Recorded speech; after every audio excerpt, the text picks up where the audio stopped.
안녕하세요. 진약사 기도학교에 오신 여러분을 진심으로 환영합니다.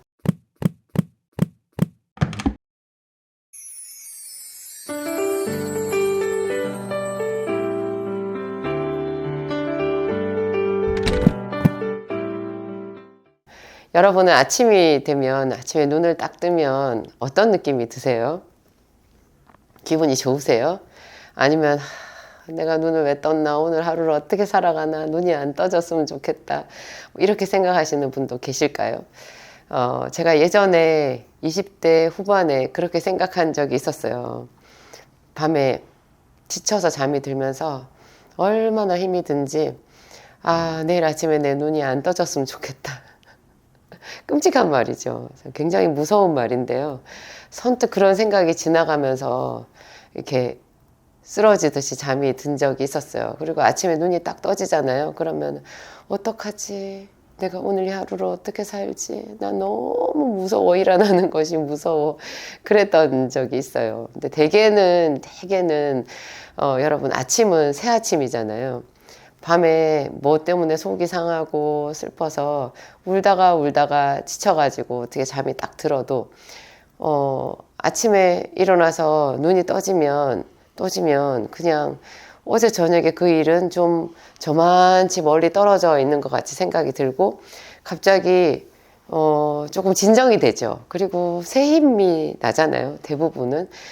너무 슬펐던 것도 너무 기뻤던 것도 조금 객관화가 되는 것 같아요. 아침이 되면. 그래서 또 새롭게 그날 하루를 살아가고 이렇게 되는 것 같아요. 너무 즐거움에 취해 있어도 우리가 월드컵에 4강까지 진출했을 때 온 대한민국이 울렸었거든요. 제가 그때 아파트에 살았었는데 그 아파트가 이렇게 가운데 놀이터가 있고 쭉 둘러쳐져 있었거든요. 아파트가 맞은편 동, 우리 좌우 쪽에 동, 저희 동 이렇게 있었는데 그 아파트 동 전체가 이렇게 그 사람들이 지르는 그 환호성으로 이렇게 흔들리는 것 같더라고요.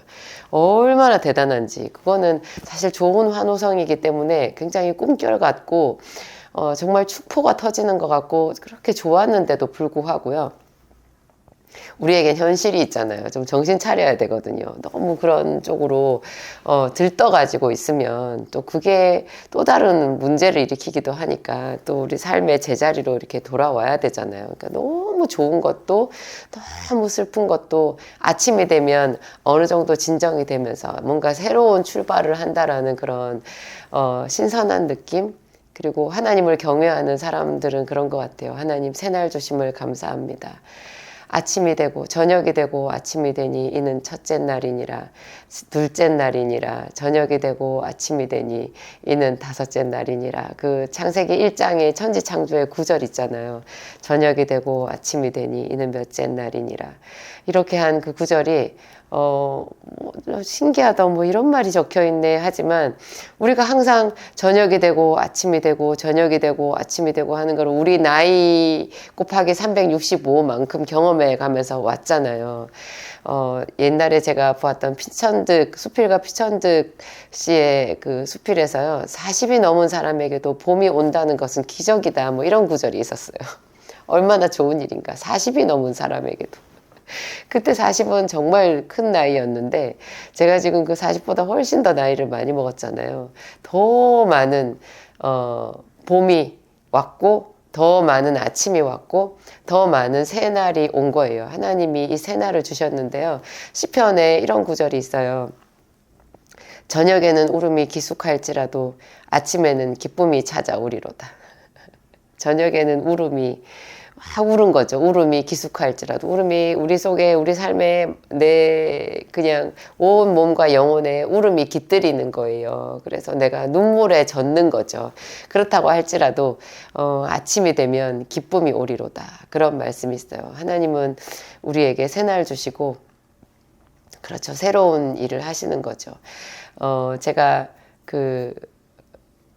오래전에 그때 제가 IMF 시대라고 생각이 드는데 왜 다들 지나간 시절에는 그렇게 이야기거리가 많은지 모르겠어요. 그 IMF 때죠. 요즘에는 코로나 시대를 잘 얘기를 하는데 그보다 훨씬 더 전에 90년대 후반이잖아요. 그때 IMF 때 저는 그냥 삶이 저도 부도난 상태였는데 사회인으로서 새 출발하고 몇 년 되지 않아서 진짜 부도의 위기였었거든요.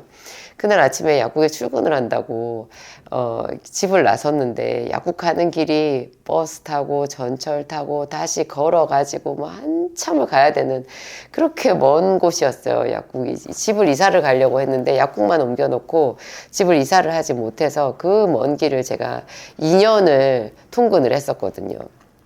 근데 그날 아침에는 비가 왔어요.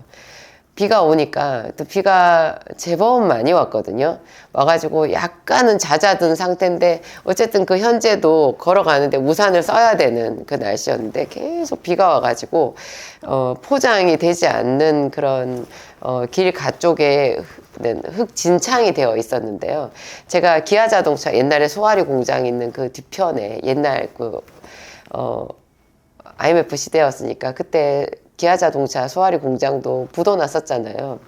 그러니까는 그 길이 되게 한적하고 사람이 별로 안 다니고 그 좀 딱딱한 길처럼 그렇게 생겼었는데 제가 일부러 그 길을 사람이 없어서 그 길로 천천히 아침에 걸어가면서 생각하는 것을 좋아해가지고 글로 걸어갔었거든요. 그러다가 갑자기 차가 한 대 오길래 제가 차를 피한다고 약간 길 바깥쪽으로 한 발을 뗐는데 그게 완전 진흙탕에 발이 푹 빠진 거예요. 저기 그렇게 진흙탕인지 몰랐거든요. 근데 갑자기 발이 딱 들어가는 순간에 이게 거의 제 무릎까지 발이 푹 빠져버렸어요. 그 진흙탕에. 여러분, 진흙탕에 발 빠져본 적 있으세요? 이게 발을 뺐는데요. 신발은 안 했고 발만 나왔어요. 여러분, 상상을 한번 해보세요. 우산을 써야 되는 비 오는 날씨예요. 온 진창이에요. 사람은 거의 없는 그런 그 한적한 곳인데요. 차를 피하려고 하다가 옆에 진흙탕에 발을 디뎠는데 그 발이 푹 빠져버렸고 뺐더니 신발은 안 나오고 발만 빠졌더라. 그 우산이랑 어떻게 됐겠어요? 우산도 옆에 처박혀 버리고 저 완전 그날 거기서 온몸이 그냥 진흙으로 그냥 범벅이 돼 버렸잖아요. 출근해야 되는데. 아, 얼마나 속상하고 참담하던지. 그날 아침에 그 일이 마치 제 신세 같았어요. 제가 그때 제 개인적인 부도 위기였다고 그랬잖아요. 손님도 없고, 그 부도난 동네로 소아리 기아 자동차가 있는 그 동네로 제가 약국을 가서 오픈을 해 놓으니까 있던 약국도 잘 안 되던데 새로운 약국이죠. 외졌죠. 뭐 빼도 박도 못 하는 거예요. 매일매일 내가 어떻게 사나 그렇게 생각하면서 살고 있었는데 그날 아침 출근길에 세상에 진흙창에 빠져가지고요.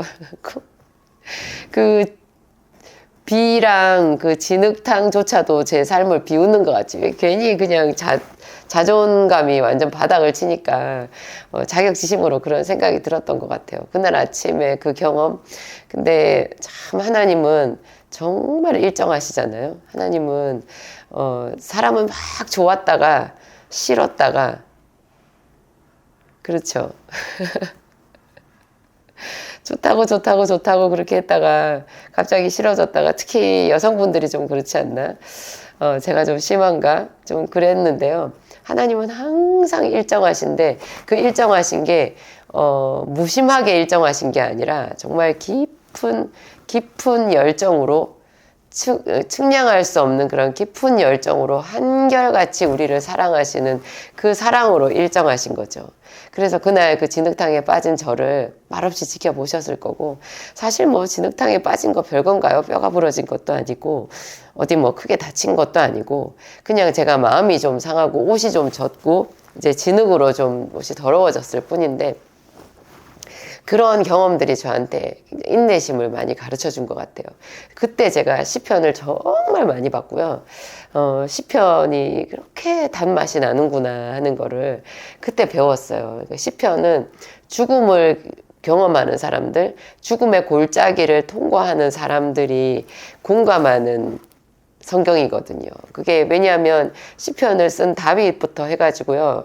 인생의 가장 어두운 골짜기를 지나는 사람들이 주의 이름을 불렀던 기록이에요. 그게 가장 어둡고 깊은 골짜기에서 주의 이름을 불렀는데 마구잡이로 부르지 않고 그냥 무질서하게 떼쓰면서 주의 이름을 부르지 않고 깊은 묵상이 있고 영감이 있고 하나님에 대한 추억이 있어요. 그래서 그 사람들이 예전에 옛날 그러니까 시편을 썼을 때는 다윗의 시대를 기준으로 하는데요. 그때부터 더 옛날 뭐 모세 시대 또 출애굽해가지고 광야 시대 또 이스라엘 왕정 시대 왕정 시대까지는 아니겠구나 사사 시대 뭐 이럴 때를 주로 출애굽이나 아니면은 그 앞에 아브라함 이삭 야곱의 시대 이럴 때를 추억하면서 그때 자기 조상들이 어떻게 했는데 하나님께서 어떤 은혜를 주셨는지 하는 거를 이렇게 되새김질하면서 지금의 죽음의 골짜기를 통과하는 자기에게 은혜를 달라는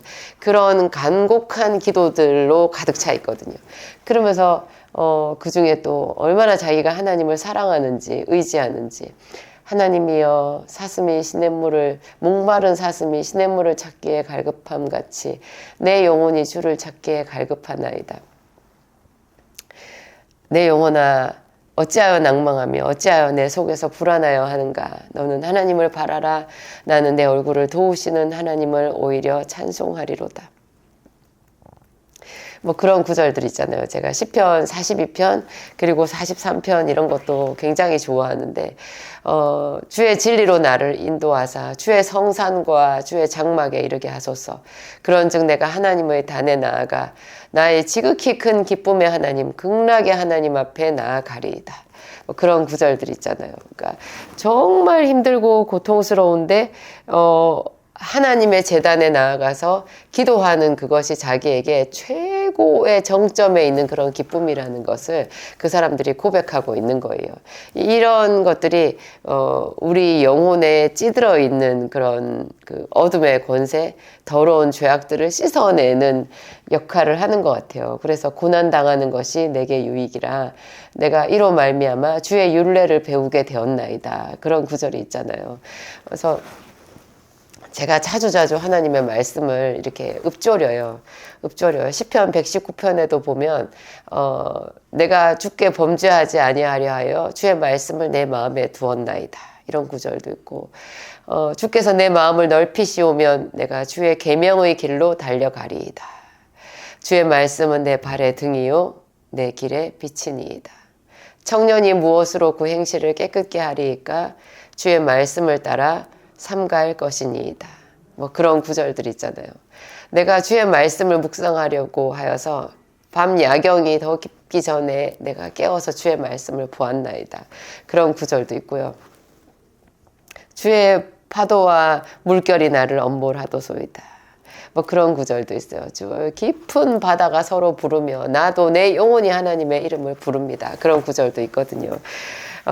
하나님은 이런 말씀들을 통해 가지고요 우리에게 길을 가르쳐 줘요. 사람이 정말 자기가 할 수 있는 무슨 방편이 하나도 보이지 않고 완전 그런 거를 그 전문 용어로 한계 상황이라고 하더라고요. 한계 상황. 그게 철학 용어인지 심리학 용어인지 모르겠는데 한계 상황이라는 말이 있었어요. 그 한계 상황이 되면 누구든지 신의 이름을 부르는데요. 그 한계 상황이라는 뜻이 뭐냐? 내가 갈 길이 안 보이는 거예요. 길이 보여도 갈 힘이 없는 거죠.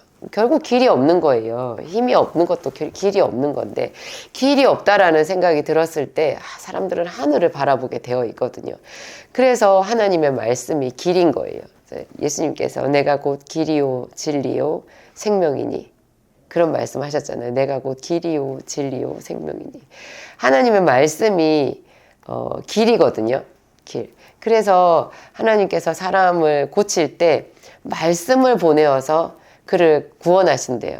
저희가 부르짖음에 저가 그 말씀을 보내어 저희를 미경에서 큰 위기와 그 곤경에서 위기와 곤경이 위경이잖아요. 위기와 곤경에서 저희를 건지시는도다. 하나님께서 건지시는 방법이 말씀을 보내시는 건데요. 하나님의 말씀은 경험해 본 사람들만 알아요. 진짜 특이해요. 그냥 말씀이 임했는데 그게 꼭 내 안에 생각 같기도 하고 근데 분명히 내 생각은 아니고 내가 생각할 수 없는 신비로운 그 능력 이렇게 그 하나님의 말씀이 또렷이 우리에게 와서 부딪히잖아요. 크게 우레처럼 울릴 때도 있고 마음속에 깊은 곳에서 생수처럼 터질 때도 있고 그냥 내 머리를 열어서 딱 알게 머리에 딱 박아주실 때도 있고 여러 가지 방법이거든요. 이 귓전에 세미한 음성으로 들릴 때도 있고 근데 그 말씀이요 신기하게 우리의 문제를 그냥 해결해요. 해결한다라는 말씀이 아닌데 그냥 예를 들면은 제가 받았던 말씀이 내가 너의 갈 길을 가르쳐 보이고 너를 주목하여 훈계하리라 그런 말씀이 있었거든요. 제가 20년 더 훨씬 더 전이죠. 그때 저희 막내 아들 낳기 전이니까 25년도 더 전 얘긴데 그때 제가 아무도 없는 그 약국에서 몇 시간을 꼼짝도 하지 않고 책상에 앉아 있었어요. 아무도 저를 방해하지 않았어요. 약국에 그렇게 손님이 없었어요. 아무도 안 오는데 이쪽에서 햇빛이 들어와가지고 그 해가 점점 저쪽으로 해가지고 지나가는 거예요. 그러니까 시간이 그만큼 많이 지나간 거죠. 해가 들어와서 기울면서 해가 이제 저쪽으로 가는 거잖아요. 근데 그 햇빛이 이렇게 느껴질 정도로 제가 거기 꼼짝도 하지 않고 앉아서 계속 하나님의 이름을 불렀어요. 마음속으로. 기도를 하다가 지쳐서 입으로 소리도 안 나오고 그냥 앉은 채로 거기서 계속 주의 이름을 불렀는데 제가 하나님 저를 도와주세요 그랬거든요. 하나님 계속 제가 말했어요. 하나님 저를 도와주세요. 하나님 저를 도와주세요. 주여 저를 도와주세요. 하나님 저를 도와주세요. 저는 어떻게 살아야 될지를 모르겠어요. 제가 그 전에 이 방송을 했더니 어떤 분이 밑에 댓글에다가 약국에 손님이 없는 이유를 먼저 따져봐야 되지 않냐고 그런 댓글을 달아놓으셨더라고요. 제가 완전 빵 터졌어요. 그분한테. 맞는 말이에요. 그런데 그분도 한 가지 놓치신 거죠. 제가 그걸 생각 안 해봤겠냐고요. 그분은 한계 상황이라는 거를 모르시는 거예요. 한계 상황이라는 걸. 길도 알 수가 없고 그러니까 뭐 손님이 없는 이유를 내가 잘못 이사를 갔으니까 근데 이사 나갈 방법이 없잖아요. 방법이 없어요. 제 힘으로 할 수 있는 게 아무것도 없어요. 제가 매일매일 약 공부를 했고 매일매일 얼마 안 되는 손님들 관리를 했고 내가 할 수 있는 모든 것은 다 하는데도 나는 당장 살아갈 물질이 없었어요. 돈이 없었어요. 손님이 안 오니까. 그런 때 우리가 주의 이름을 부르잖아요. 근데 그때 하나님께서 세미하지만 선명한 음성으로 말씀하셨거든요. 내가 너의 갈 길을 가르쳐 보이고 그러니까 주님은 아신 거예요. 저에게 내가 길을 잃었다라는 걸, 길이 없다라는 것은 내가 너의 갈 길을 가르쳐 보이고 너를 주목하여 훈계하리라. 그러면서 그 하나님의 말씀이 임하면요. 신기한 평안이 있어요. 그냥 말일 뿐이잖아요. 말일 뿐이에요. 상황은 똑같아요. 눈에 보이는 내 눈에 보이는 상황은 똑같은데 손님도 없어요. 똑같은데 그냥 내 마음에 빛이 임한 거예요. 그 기쁨이 있어요. 평안이 있어요. 신기한 평안이 있어요. 굉장히 제가 기뻤어요.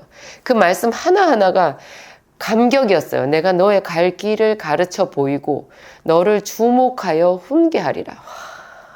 천군만마를 얻은 것 같았어요. 너무너무 기뻤어요. 근데 지나고 나서 생각해 보니까요. 그 말씀과 함께 그곳에서 있었던 나머지 시간들이요. 절묘하게 하나님께서 인도하셔서 제가 딱 때가 찼을 때 거기서 나오게 됐었어요. 그리고 제가 그곳에서 비타민 연구를 했거든요. 그 비타민 연구가 손님도 거의 없고 내가 관리하는 한 10명 되는 그 손님들밖에 없었을 때 그게 비타민을 연구할 수 있는 최적의 환경이었던 거예요. 최적의 환경이었어요.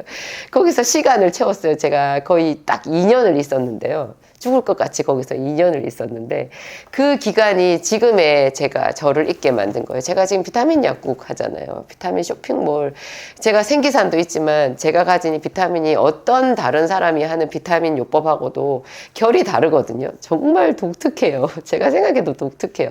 이것은 어떤 논문이나 이론상으로 배워서 할 수 있는 비타민 요법이 아니에요. 그때 제가 그 시련 가운데에서 정말 대단한 임상을 경험한 거잖아요. 제가 문서로 그 논문으로 배운 공부한 그것을 그대로 임상에 적용을 했고 제가 약사의 그 범위 안에서 법이 허용한 범위 안에서 적법하게 가장 합당하게 그곳에서 비타민 연구를 한 게 됐어요. 그것까지 다 쌓아놨다가 제가 2014년도에 다시 길을 잃었다는 생각이 들었을 때, 안산에서 그때 또 길을 잃었다라는 생각이 들었을 때 하나님께서 다시 한번 역사해 주셨거든요. 제가 약국을 옮겨야 되나 그랬을 때 이곳이 장소는 좋다. 제가 그 장소 좋다는 얘기 진짜 그 순간에 정말 미칠 것 같은 그런 고통스러운 말이었는데, 차라리 어디 이사를 가라 하면 좋았거든요. 예전에 제가 25년 더 전에 그때 광명 소화동에 있었을 때는 하나님이 이곳이 장소가 좋다라고 얘기를 해줬어야 돼요. 그때는 제가 어디 갈 수 있는 능력이 정말 그때는 없었으니까. 그런데 그때는 하나님이 여기가 아니다라고 하셨어요. 딱 2년이 찼을 때, 2년을 딱 채우고 났을 때, 제가 이미 셋째 아이를 가져서 배도 만삭인데 여기가 아니다라고 하시면 어떡하냐고요. 근데 아니라고 하시는 거예요. 그랬더니 2014년도에 제가 안산에서 있었을 때는 하나님이 여기가 장소는 좋다 그러시는 거예요. 그때는 또 나가고 싶었거든요. 참 하나님은 이 모든 게 있잖아요. 내가 너의 갈 길을 가르쳐 보이고 너를 주목하여 훈계하신 결과인 거예요. 제가 지나고 나서 2014년도에 그곳에서 하나님이 장소는 좋다라고 얘기하신 뜻을 제가 정말 무릎을 치면서 깨달았잖아요. 여러분, 거기서 제가 한방 연구한 거예요. 그래서 제 생기산이 나왔잖아요. 그게 한약이거든요. 이렇게 다리는 게 아니라서 그렇지. 그게 생약이지만 한방 원리로 만들어진 일반 의약품, 이렇게 과립제로 된 한약인 거예요. 그거를 제가 몇 명 안 되는 그 손님들한테 응용해서 내과 약을 먹는 사람들, 정형외과 약을 먹는 사람들한테 그 약을 응용해서 줘볼 수 있는 절호의 기회였던 거예요. 거기가 제일 좋은 장소였어요. 그게 90년대 후반에는 광명시 소화동에서 비타민을 연구하게 하셨다면 그곳에 2년이라는 세월을, 여기서 2014년부터 2018년까지는 하나님께서 저한테 일반 의약품 비타민이랑 같이, 그때 제가 이제 비타민도 다시 하게 됐거든요. 처방전이 별로 없으니까. 예전에 했던 비타민을 다시 끌어와서 그 연구도 조금씩 이제 염두에 두고 생각하고 있을 때였는데, 그때 하나님께서 한방 공부를 예전에 했던 거, 제가 90년대 초반에 했던 그 공부를 다시 하게끔 해주셔가지고 그것이 비타민 연구랑 합쳐져가지고 지금의 제가 있게 된 거예요. 그래서 하나님의 말씀은 신기하다는 거. 내가 너의 갈 길을 가르쳐 보이고 너를 주목하여 훈계하리라. 우리에게 문제는요, 길을 찾는 거예요. 근데 대부분의 사람들은 자기가 길을 정해요. 자기가 길이 있다고 생각해요. 그래서 그 길로 가도록 허락해 달라고 하나님을 조르는 기도를 하는데요. 진짜 하나님 앞에 제대로 드리는 기도는 길을 가르쳐 달라고 하는 기도예요. 왜 사람들이 길을 가르쳐 달라는 기도를 못하냐? 자기가 알고 있는 길이 바르다라고 생각하기 때문이고, 혹시 하나님이 다른 길을 말할까 봐 원천 차단하는 거예요. 그래서 내 고집대로 가는데 하나님 이것만 좀 도와주세요, 이렇게 말하기 때문에 훨씬 더 긴 시간 동안 이렇게 시행착오를 거치게 된다는 거죠. 하여튼 하나님은 우리에게 길을 가르쳐 주시는 분이시고, 새 아침을 주시는 분이시고, 기쁨을 주시는 분이시고, 그렇습니다. 제가 오늘 좀 두서없이 여러분들한테 말씀드렸지만 어떤 식으로든지 여러분들에게 유익한 어떤 하나님께서 주시는 메시지가 있을 거라고 생각해요. 기도하겠습니다. 하나님 감사합니다. 주는 길이시요 또 진리이시고 우리의 생명이 되십니다. 우리의 길을 인도하여 주시옵소서. 주목하여 훈계하여 주옵소서. 내가 너의 갈 길을 가르쳐 보인다는 말씀, 주목하여 훈계하신다는 말씀 얼마나 감사한지요. 너는 범사의 그를 인정하라. 그리하면 내 길을 지도하시리라. 너의 길을 여호와께 맡기라. 그를 의지하면 그가 이루시고 내 의를 빛같이 내 공의를 정오의 빛같이 하시리라. 하나님은 이렇게 길에 대한 말씀을 우리에게 많이 해주셨습니다. 진리이신 하나님, 길 되신 주 예수님, 우리에게 기쁨을 주시옵소서. 즐거움의 기름을 부어 주시옵소서. 길 되신 주 예수님을 항상 우리 앞에 모시고 그 말씀 따라 나아가기를 소원합니다. 성령님, 우리 한 사람 한 사람을 주목하시고 훈계하시옵소서. 우리가 죄악을 따라가지 아니하도록 분별하는 마음을 주시고 하나님의 말씀을 전심으로 쫓아 나아갈 수 있도록 우리 한 사람 한 사람의 마음을 넓혀 주시옵소서. 순종하는 마음을 주시옵소서. 오직 하나님만 영광 받으시옵소서. 예수님 이름으로 기도합니다. 아멘.